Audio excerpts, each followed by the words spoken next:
Hi friends, ഞാൻ ഇന്നിവിടെ present ചെയ്യാൻ പോകുന്നത് ഇൻ്റർനാഷണൽ ഫിനാൻസ് എന്ന സബ്ജക്റ്റിലെ ഇൻ്റർനാഷണൽ മോണിറ്ററി സിസ്റ്റം എന്ന ടോപ്പിക്കാണ്. പല രാജ്യങ്ങൾക്കിടയിൽ ഒരുപാട് ഫിനാൻഷ്യൽ ട്രാൻസാക്ഷൻസ് നടക്കുന്നുണ്ട്. ഫോർ എക്സാമ്പിളായിട്ട് പറയുകയാണെങ്കിൽ ഗുഡ്സ് അങ്ങോട്ടും ഇങ്ങോട്ടും ഇമ്പോർട്ട് ചെയ്യുക, എക്സ്പോർട്ട് ചെയ്യുക, അങ്ങനെ പല ട്രാൻസാക്ഷൻസും നടക്കുന്നുണ്ട് രാജ്യങ്ങൾ തമ്മിൽ. ക്യാപിറ്റൽ ഇൻവെസ്റ്റ്മെൻറ്റ് രാജ്യത്തിനകത്തും പുറത്തൊക്കെ ഫ്ലോ ചെയ്യുന്നുണ്ട്.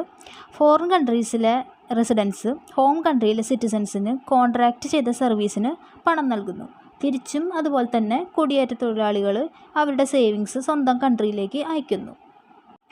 ഈ ട്രാൻസാക്ഷൻസിൻ്റെ സെറ്റിൽമെൻറ്റ് എളുപ്പമാക്കുന്നതിന് വെൽ ഓർഗനൈസ്ഡും ഇൻ്റർനാഷണലി അക്സെപ്റ്റഡും ആയ ഒരു സിസ്റ്റമോ അല്ലെങ്കിൽ ഒരു മെക്കാനിസമോ ആവശ്യമാണ്.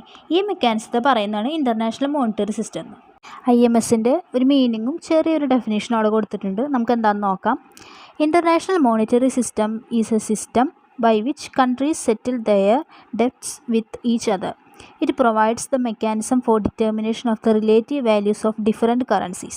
Thus, international monetary system may be defined as the institutional framework within which international payments are made, movements of capital are accommodated, and exchange rates among currencies are determined. അതായത് രാജ്യങ്ങൾ അവരുടെ debts, അതായത് കടങ്ങൾ പരസ്പരം സെറ്റിൽ ചെയ്യുന്ന ഒരു സിസ്റ്റമാണ് ഇൻ്റർനാഷണൽ മോണിറ്ററി സിസ്റ്റം എന്ന് പറയുന്നത്. പലതരം കറൻസീസിൻ്റെ റിലേറ്റീവ് വാല്യൂസ് ഡിറ്റർമിൻ ചെയ്യുന്നതിനുള്ള മെക്കാനിസം ഇത് പ്രൊവൈഡ് ചെയ്യുന്നു.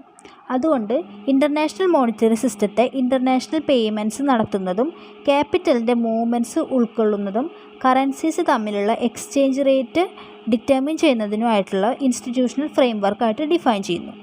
In short, IMS is a set of agreements, rules, institutions, mechanisms and policies regarding exchange rates, international payments and the flow of capital. It is the financial arrangements that exist to ensure that international business is carried on smoothly. ചുരുക്കി പറഞ്ഞാൽ exchange rates, international payments, flow of capital എന്നിവയായിട്ട് related ആയ agreements, rules, institutions, mechanisms and policies എന്നിവയുടെ ഒരു കൂട്ടമാണ് IMS എന്ന് പറയുന്നത്.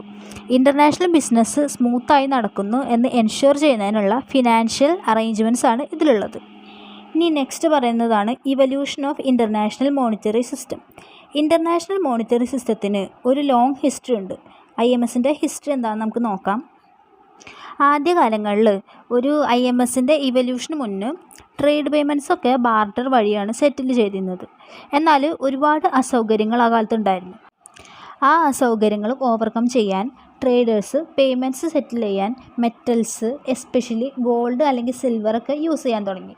ക്രിസ്തുവിൻ്റെ ജനനത്തിന് ശേഷം 2000 വർഷങ്ങൾക്ക് മുമ്പ് മുതൽ മെറ്റൽസൊക്കെ പണമായിട്ട് യൂസ് ചെയ്തിരുന്നതായിട്ട് കാണാം.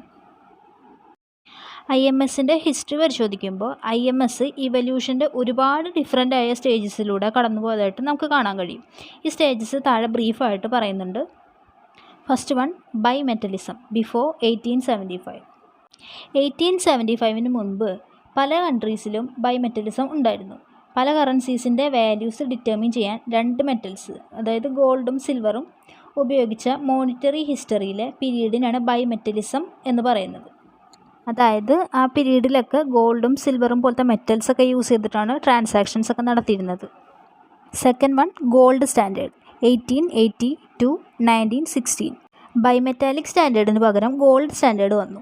1880 ഇൻട്രൊഡ്യൂസ് ചെയ്തത് മുതൽ 1914 ഫസ്റ്റ് വേൾഡ് വാർ പൊട്ടിപ്പുറപ്പെടുന്നത് വരെ ഗോൾഡ് സ്റ്റാൻഡേർഡ് നിലനിന്നു. പല കൺട്രീസിൻ്റെ എക്സ്ചേഞ്ച് റേറ്റ്സ് ഫിക്സ് ചെയ്യുകയും ഗോൾഡുമായിട്ട് റിലേറ്റഡ് ആയ പാരിറ്റീസ് അല്ലെങ്കിൽ വാല്യൂസ് സെറ്റ് ചെയ്യുകയും ചെയ്തു എന്നതായിരുന്നു ഗോൾഡ് സ്റ്റാൻഡേർഡിൻ്റെ സെൻട്രൽ ഫീച്ചർ. അങ്ങനെ ഇൻഡിവിജ്വൽ കറൻസി വാല്യൂസ് ഡിറ്റർമിൻ ചെയ്യുന്നതിനുള്ള കോമൺ ബേസിസായി ഗോൾഡ് പ്രവർത്തിച്ചു. ഗോൾഡ് സ്റ്റാൻഡേർഡ് ഫോളോ ചെയ്യുന്ന ഓരോ കൺട്രിയും അവരുടെ കറൻസിയുടെ ഒരു യൂണിറ്റ് ഒരു സെർട്ടൈൻ എമൗണ്ട് ഓഫ് ഗോൾഡിന് ഈക്വൽ ആയിരിക്കുമെന്ന് സ്പെസിഫൈ ചെയ്യുന്നു. ഗോൾഡ് സ്റ്റാൻഡേർഡ് യൂസ് ചെയ്യുന്നതിലൂടെ ഉണ്ടായിട്ടുള്ള അഡ്വാൻറ്റേജസും ഡിസഡ്വാൻറ്റേജസും അവിടെ പറയുന്നുണ്ട്. ആദ്യം നമുക്ക് അഡ്വാൻറ്റേജസ് നോക്കാം. ഫസ്റ്റ് വൺ ആണ് automatic adjustment of balance of payment through price changes. Price ചേഞ്ചസിലൂടെ ബാലൻസ് ഓഫ് പേയ്മെൻറ്റിൻ്റെ ഓട്ടോമാറ്റിക് ആയിട്ടുള്ള ഒരു adjustment. Second one, it provided stable exchange rate. ഒരു സ്റ്റേബിൾ ആയിട്ടുള്ള എക്സ്ചേഞ്ച് റേറ്റ് പ്രൊവൈഡ് ചെയ്യുന്നു. Next one, it created a monetary discipline. അതൊരു monetary discipline അവിടെ create ചെയ്തു. Last one, it promoted stability in trade. ഇത് ട്രേഡിൽ ഒരു സ്റ്റെബിലിറ്റി പ്രൊമോട്ട് ചെയ്തു. അപ്പോൾ ഇതൊക്കെയാണ് ഗോൾഡ് സ്റ്റാൻഡേർഡ് യൂസ് ചെയ്തത് കൊണ്ടുള്ള അഡ്വാൻറ്റേജസ്. ഇനി ഡിസഡ്വാൻറ്റേജസ് ആണ് പറയുന്നത്. Gold was unequally distributed throughout the world countries. The countries which had bigger deposits of gold enjoyed more power. അതായത് ഗോൾഡ് സ്റ്റാൻഡേർഡ് നിലവിൽ വന്നപ്പോൾ വേൾഡ് കൺട്രീസിൽ ഉടനീളം ഗോൾഡ് അൺഈക്വലായിട്ട് ഡിസ്ട്രിബ്യൂട്ട് ചെയ്യപ്പെട്ടു. അപ്പോൾ കൂടുതൽ ഗോൾഡ് ഡെപ്പോസിറ്റ് ഉള്ള കൺട്രീസിന് കൂടുതൽ പവർ എൻജോയ് ചെയ്യാൻ പറ്റി. മറിച്ച് ഗോൾഡ് ഡെപ്പോസിറ്റ് അധികം ഇല്ലാത്ത കൺട്രീസിന് അതൊരു ഡിസഡ്വാൻറ്റേജ് ആയിരുന്നു. സെക്കൻഡ് വൺ പറയുന്നതാണ് the process of obtaining the gold through mining is an expensive one. Investing such large amounts for a product to be used as a reserve is not advisable. അതായത് മൈനിങ്ങിലുള്ള gold പുറത്തെടുക്കുന്ന process എന്ന് പറഞ്ഞാൽ അതൊരു expensive ആയിട്ടുള്ളൊരു കാര്യമാണ്. ഒരു product റിസർവായിട്ട് use ചെയ്യുന്നതിന് ഇത്രയും വലിയ എമൗണ്ട് ഇൻവെസ്റ്റ് ചെയ്യുന്നത് നല്ലതല്ല എന്നാണ് പറയുന്നത്. അതൊരു ഡിസഡ്വാൻറ്റേജ് ആണ്. Next one, fixing the appropriate value of the gold to the currency is an issue. കറൻസിക്ക് ഗോൾഡിൻ്റെ അപ്രോപ്രിയേറ്റ് വാല്യൂ ഫിക്സ് ചെയ്യുന്നത് ഒരു ഇഷ്യൂ തന്നെയാണ്. Next one, if large quantities of gold were produced or sourced to a country it would experience inflation. If the adequate amount of gold is not available then it would result in deflation. ഒരു രാജ്യത്തേക്ക് large ക്വാണ്ടിറ്റീസിൽ gold produce ചെയ്യുകയോ അല്ലെങ്കിൽ source ചെയ്യുകയോ ചെയ്താൽ അത് inflation കാരണമാവും. ഇനി മതിയായ അളവിൽ ഗോൾഡ് അവൈലബിൾ ആയിട്ടില്ലെങ്കിൽ അത് ഡീഫ്ലേഷനും കാരണമാവും. Last one, the government or financial institutions may not be able to act quickly during any emergencies to remove the shortage of cash. അതായത് ഈ ഗോൾഡ് സ്റ്റാൻഡേർഡ് യൂസ് ചെയ്യുമ്പോൾ എമർജൻസി സിറ്റുവേഷൻസിൽ ക്യാഷിൻ്റെ ഷോർട്ടേജ് ഒക്കെ പരിഹരിക്കുന്നതിന് ഗവൺമെൻറ്റിനോ അല്ലെങ്കിൽ ഫിനാൻഷ്യൽ ഇൻസ്റ്റിറ്റ്യൂഷനോ വേഗത്തിൽ പ്രവർത്തിക്കാൻ കഴിഞ്ഞേക്കില്ല. അപ്പോൾ ഇതൊക്കെയാണ് ഈ ഗോൾഡ് സ്റ്റാൻഡേർഡ് യൂസ് ചെയ്യുന്നത് കൊണ്ടുള്ള അഡ്വാൻറ്റേജസും ഡിസഡ്വാൻറ്റേജസും. തേർഡ് വൺ ആണ് പറയുന്നത് ഇൻ്റർവാർ പീരീഡ് 1914 to 1944. ഒരു ഇൻ്റർനാഷണൽ മോണിറ്ററി സിസ്റ്റം എന്ന നിലയിൽ ഗോൾഡ് സ്റ്റാൻഡേർഡ് ഏകദേശം 40 വർഷം മാത്രമേ നിലനിന്നുള്ളൂ. 1914 ഫസ്റ്റ് വേൾഡ് വാർ പൊട്ടിപ്പുറപ്പെടുമ്പോൾ മിക്ക രാജ്യങ്ങളും ഗോൾഡ് സ്റ്റാൻഡേർഡ് ഉപേക്ഷിച്ചു.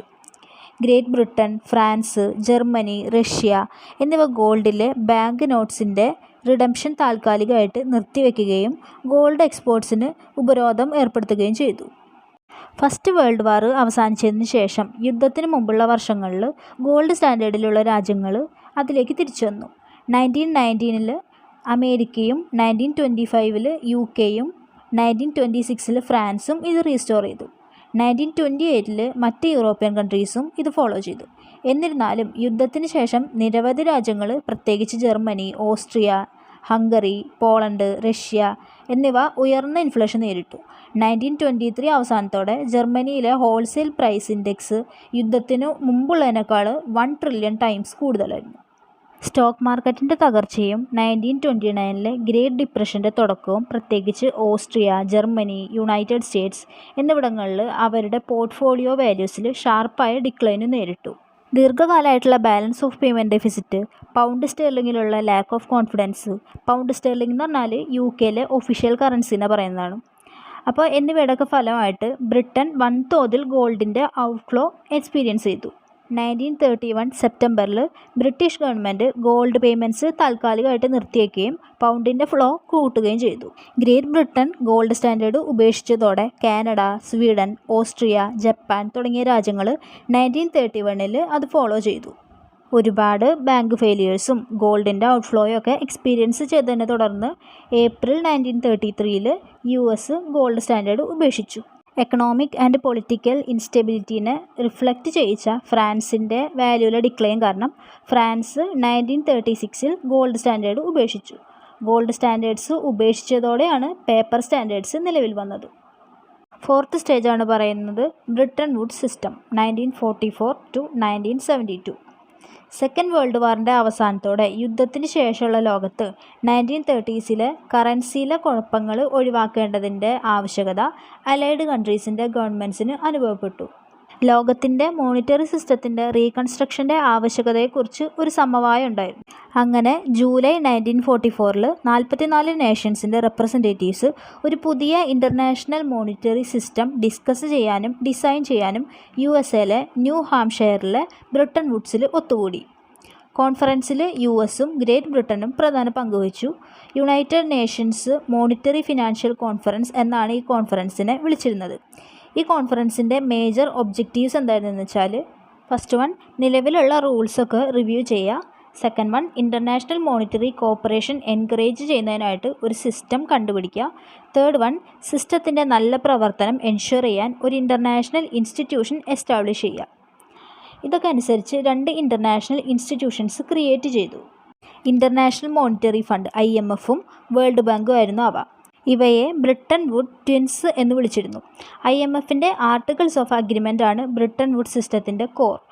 ഇൻ്റർനാഷണൽ മോണിറ്ററി പോളിസീസിൻ്റെ നടത്തിപ്പിനെക്കുറിച്ചുള്ള വ്യക്തമായിട്ടുള്ള ഒരു സെറ്റ് ഓഫ് റൂൾസ് IMF ഉൾക്കൊള്ളുകയും ഈ റൂൾസ് നടപ്പാക്കുന്നതിനുള്ള റെസ്പോൺസിബിലിറ്റി വഹിക്കുകയും ചെയ്തു. 1945 മുതൽ 1971 വരെ ഇൻ്റർനാഷണൽ മോണിറ്ററി സിസ്റ്റത്തിൻ്റെ ബേസിസ് ആയിരുന്നു IMF അഗ്രിമെൻറ്റ്.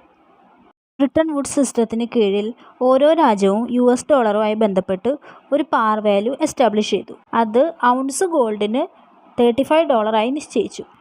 അതിനാൽ ഇതൊരു ഫിക്സഡ് പാരിറ്റി സിസ്റ്റം ആയിരുന്നു. ആവശ്യമെങ്കിൽ ഫോറിൻ എക്സ്ചേഞ്ചസ് ബൈ ചെയ്യുകയോ സെല്ല് ചെയ്യുകയോ ചെയ്യുന്നതിലൂടെ അഡോപ്റ്റ് ചെയ്ത പാർ വാല്യൂവിൻ്റെ ±1% ഉള്ളിൽ എക്സ്ചേഞ്ച് റേറ്റ് മെയിൻറ്റെയിൻ ചെയ്യാൻ ഓരോ രാജ്യത്തിനും റെസ്പോൺസിബിലിറ്റി ഉണ്ടായിരുന്നു. എന്നിരുന്നാലും ബാലൻസ് ഓഫ് പേയ്മെൻറ്റ്സിൽ ഫണ്ടമെൻ്റൽ ഡിസിക്വിലിബ്രിയം ഉള്ള ഒരു മെമ്പർ കൺട്രിയെ അതിൻ്റെ കറൻസിയുടെ പാർ വാല്യൂവിൽ ചേഞ്ച് വരുത്താൻ അലോ ചെയ്തേക്കാം. ബ്രിട്ടൻ വുഡ് സിസ്റ്റത്തിന് കീഴിൽ മുഴുവനായും ഗോൾഡിലേക്ക് കൺവേർട്ട് ചെയ്യാവുന്ന ഒരേ ഒരു കറൻസി US ഡോളറായിരുന്നു. മറ്റ് കറൻസീസ് ഡയറക്റ്റ്ലി ഗോൾഡിലേക്ക് കൺവേർട്ട് ചെയ്യപ്പെട്ടിരുന്നില്ല. മറ്റ് കറൻസീസ് US ഡോളർ വഴി ഗോൾഡായിട്ട് കൺവേർട്ട് ചെയ്യപ്പെട്ടു. രാജ്യങ്ങൾ US ഡോളറും ഗോൾഡും ഇൻ്റർനാഷണൽ പേയ്മെൻറ്റിനുള്ള ഒരു മാർഗ്ഗമായിട്ട് യൂസ് ചെയ്തിരുന്നു. ഈ അറേഞ്ച്മെൻറ്റ്സ് കാരണം ബ്രിട്ടൻ വുഡ് സിസ്റ്റത്തെ dollar based gold exchange standard എന്ന് ഡിസ്ക്രൈബ് ചെയ്യുന്നു. ബ്രിട്ടൻ വുഡിൽ ഡെവലപ്പ് ചെയ്ത ഇൻ്റർനാഷണൽ മോണിറ്ററി സിസ്റ്റത്തിൻ്റെ മെയിൻ ക്യാരക്ടറിസ്റ്റിക്സ് ആണ് ഇനി പറയുന്നത്.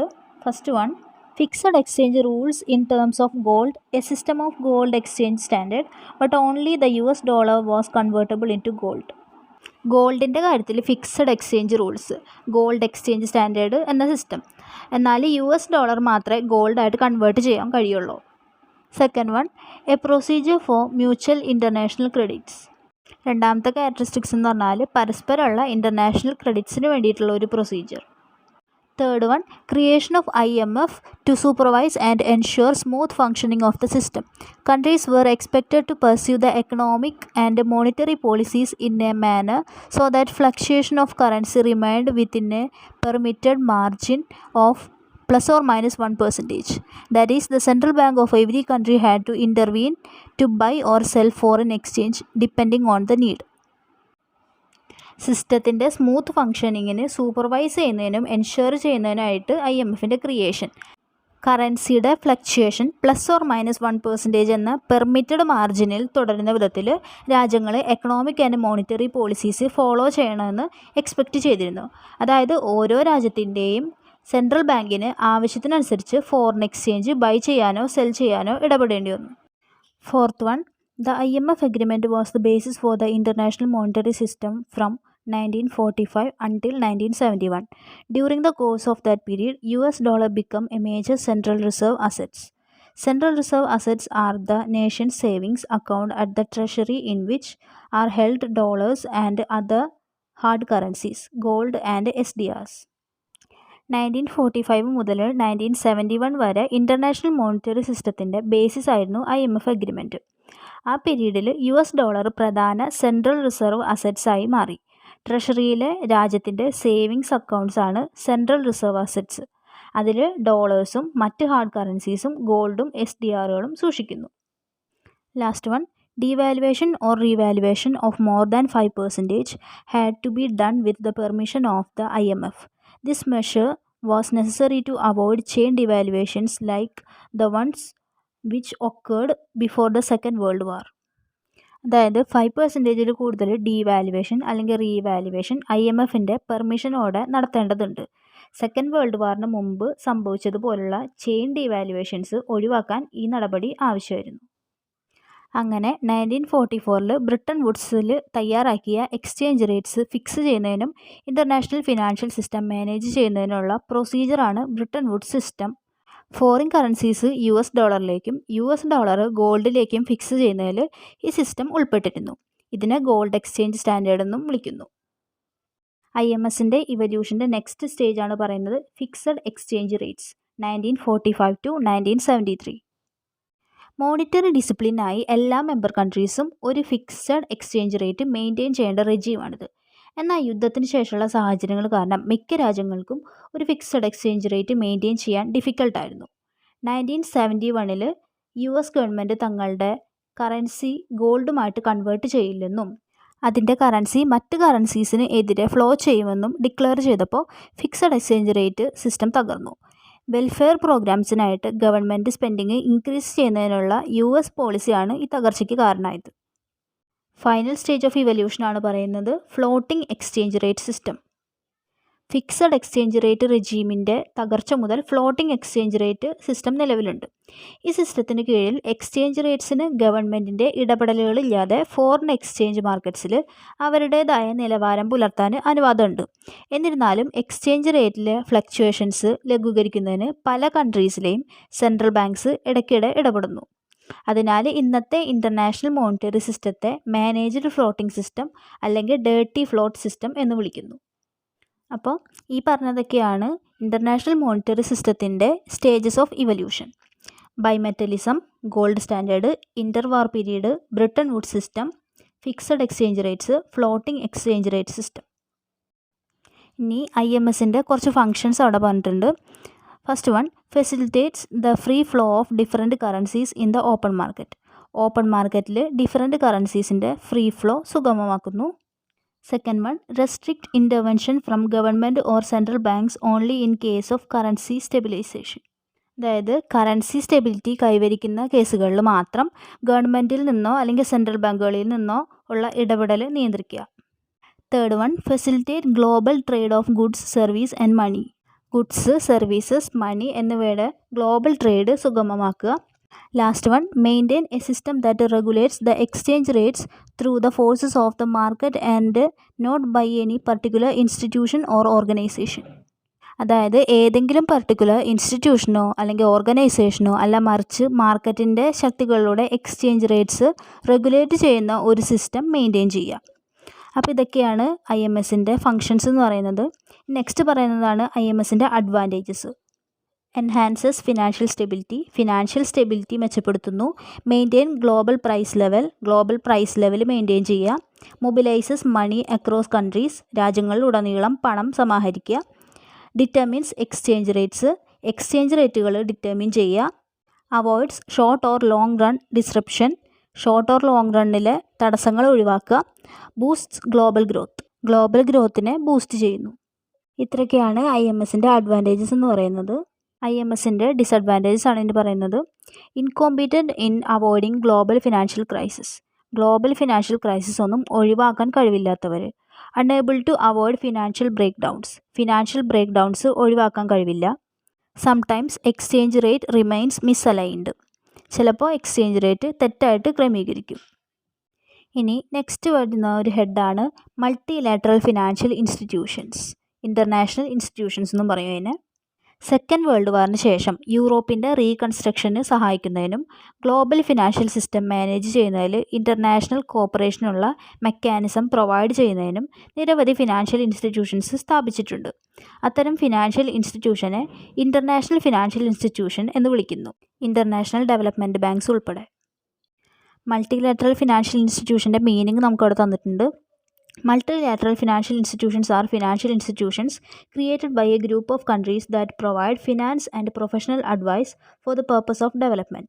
These are the international organizations functioning for giving financial assistance for the development, particularly of developing economies. അതായത് ഡെവലപ്മെൻറ്റിന് വേണ്ടി ഫിനാൻസും പ്രൊഫഷണൽ അഡ്വൈസും നൽകുന്ന ഒരു ഗ്രൂപ്പ് ഓഫ് കൺട്രീസ് ക്രിയേറ്റ് ചെയ്ത ഫിനാൻഷ്യൽ ഇൻസ്റ്റിറ്റ്യൂഷൻസ് ആണ് മൾട്ടിലാറ്ററൽ ഫിനാൻഷ്യൽ ഇൻസ്റ്റിറ്റ്യൂഷൻസ് എന്ന് പറയുന്നത്. ഡെവലപ്മെൻറ്റിന്, പ്രത്യേകിച്ച് ഡെവലപ്പിംഗ് എക്കണോമീസിൻ്റെ ഡെവലപ്മെൻറ്റിന് ഫിനാൻഷ്യൽ അസിസ്റ്റൻസ് നൽകുന്നതിനായിട്ട് പ്രവർത്തിക്കുന്ന ഇൻ്റർനാഷണൽ ഓർഗനൈസേഷൻസ് ആണ് ഇവ. ഇമ്പോർട്ടൻ്റ് ആയിട്ടുള്ള മൾട്ടിലാറ്ററൽ ഫിനാൻഷ്യൽ ഇൻസ്റ്റിറ്റ്യൂഷൻസ് ആണ് ഇനി പറയുന്നത്.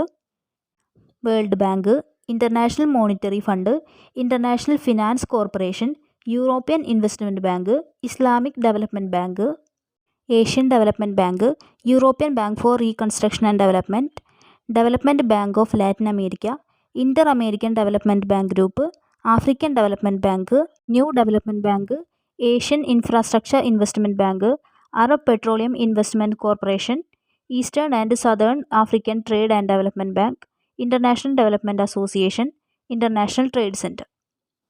അപ്പോൾ ഈ പറഞ്ഞതൊക്കെയാണ് ഇമ്പോർട്ടൻറ്റ് മൾട്ടിലാറ്ററൽ ഫിനാൻഷ്യൽ ഇൻസ്റ്റിറ്റ്യൂഷൻസ് അല്ലെങ്കിൽ ഇൻ്റർനാഷണൽ ഫിനാൻഷ്യൽ ഇൻസ്റ്റിറ്റ്യൂഷൻസ്. അപ്പോൾ ഞാൻ ഈ വീഡിയോയിൽ എക്സ്പ്ലെയിൻ ചെയ്തത് ഇൻ്റർനാഷണൽ മോണിറ്ററി സിസ്റ്റം എന്താണ്, അതിൻ്റെ സ്റ്റേജസ് ഓഫ് ഇവല്യൂഷൻ, അതിൻ്റെ ഫങ്ഷൻസ്, അഡ്വാൻറ്റേജസ്, ഡിസഡ്വാൻറ്റേജസ്, പിന്നെ മൾട്ടിലാറ്ററൽ ഫിനാൻഷ്യൽ ഇൻസ്റ്റിറ്റ്യൂഷൻ എന്താണ്, ഏതൊക്കെയാണ് ആ ഇൻസ്റ്റിറ്റ്യൂഷൻസ് എന്നുള്ളതൊക്കെയാണ്. ഇത്രയാണ് എൻ്റെ ടോപ്പിക്. Thank you.